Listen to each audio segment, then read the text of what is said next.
শিক্ষানবিশ সালামি, এটা রামিলে দেওয়া আছে, কোথায় আছে রামিলে, জাস্ট ব্রেকের মধ্যে বলছে নিজম যে 5 বছর, আর কিচ্ছু বলেনি, ঠিক আছে।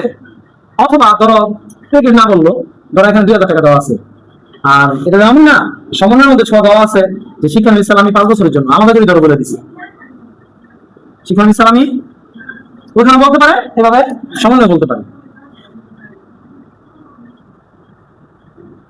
আর কিচ্ছু বলেনি, কোনো টাকা দেয় সে কোনো কোনো কথা বলেনি। এর কাজ কোথায় হয়? অন্যান্য আয় হয়। হ্যাঁ, যে কথাগুলো মনে রাখো, আর্থিক বিবরণী কোথায় হয় বলো তো? অন্যান্য আয় হয় এই কাজগুলো।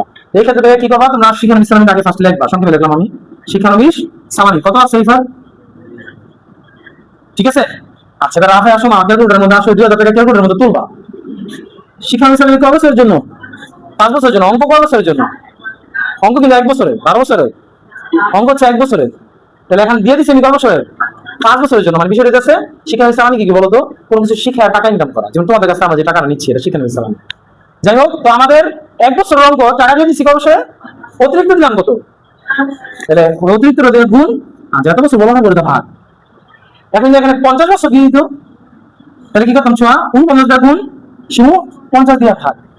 এখন যদি 150 বছর বলতো, তাহলে আমরা কি করতাম বলতো? 149 দিয়া ভাগ, সরি গুণ 150 দিয়া ভাগ, মানে যত বছর বলা থাকবো ওটা ভাগ 1 কমাই দিবা, কারণ 1 বছর তো হয়ে গেছে, অঙ্কটা 1 বছরের। সবাই বুঝতে পারছো?